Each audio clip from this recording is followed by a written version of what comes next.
Hey everybody, this is Alicia and we are making sauerkraut today. I have had a craving for like a Reuben style grilled cheese. So I'm planning on making that next week and I'm gonna make sauerkraut to go with it. Little caveat today, I normally get a head of cabbage and the store did not have a head of cabbage today. They only had the shredded, the pre-shredded stuff. So I got one bag of that. I'm just gonna put it in a bowl here. The advantage is that it's already shredded. It saves me some steps. However, I don't know. I'm making a small amount anyways, but so it's probably good. I've never done it without shredding it myself. I do usually use my food processor, shred it up fine real quick, but we'll see how this works out. Normally you want to put about half a tablespoon of salt in your sauerkraut per pound of cabbage. And this is slightly under a pound. It's 10 ounces, so I'm gonna put a teaspoon, like a teaspoon and a half. It's not an exact science, it doesn't have to be perfect. You just don't wanna put too much because it will get crazy salty. And then all you're doing at this point, just munching it down with your hands, not gently. This is not, I know a lot of times in cooking you wanna be delicate with your dough or whatever, but the sauerkraut, you really want to kind of squeeze it, get that salt into it. You're trying to get the salt to get the cabbage to release all of its juices and moisture. That's what you really want to do here. And I know some people make gigantic crocks of sauerkraut. I usually make about a pound at a time. I don't make a ton because my son and I are the only ones who eat it, and I don't eat it in a huge amount. I like it, but I don't eat it like all the time. And a serious advantage to making your own sauerkraut is that when you buy it in the store, first of all, because it's been all pasteurized and stuff, all the good probiotics in it have really been killed. So when they say sauerkraut's good for your gut, you've really got to be careful which one you're buying for it to actually be good for your gut. But homemade, it's just cabbage and salt. That's all it is, and it's not hard to make. So if you look at a jar in a store, it's got like vinegar and sodium benzoate and all these preservatives, and then it's been cooked to high heaven. This is not cooked.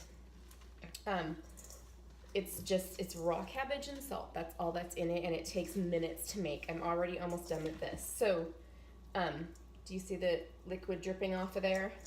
That's what you want. You want to get it all down in there, and if you look, that big bag of cabbage is now like it's reduced down as it releases its juices, and you want to try to get it to release as much as you can on your own. That's why I said don't be gentle.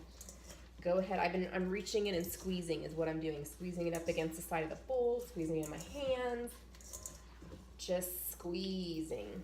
And once it starts to get where you've got a few tablespoons of liquid in the bottom, that's how you want it. Let me rinse my hands real quick here.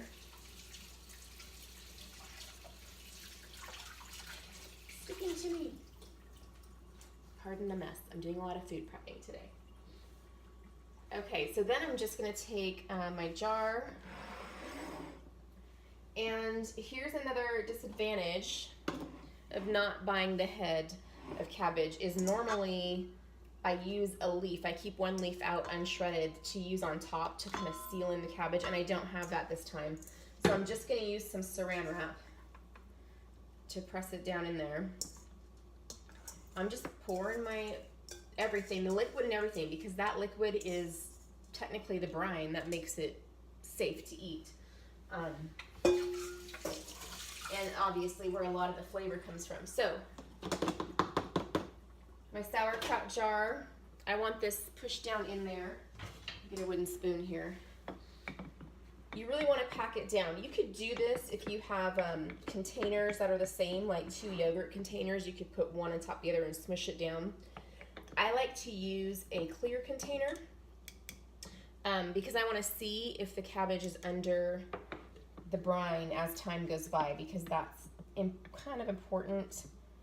I'm pushing it down, one to compact it down, and 2, but also to push it to where the level of liquid is coming to the top, because that's how I want it. So using my saran wrap today,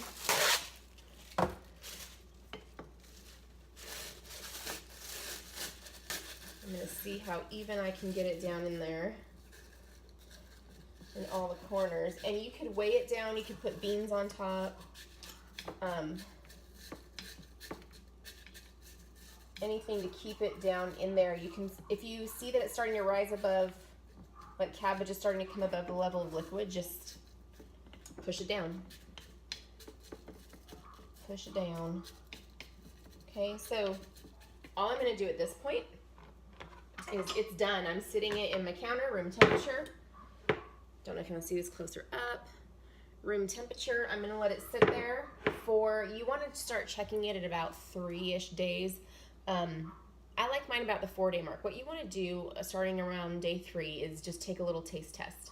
And if you like it like that, then that's when you stop.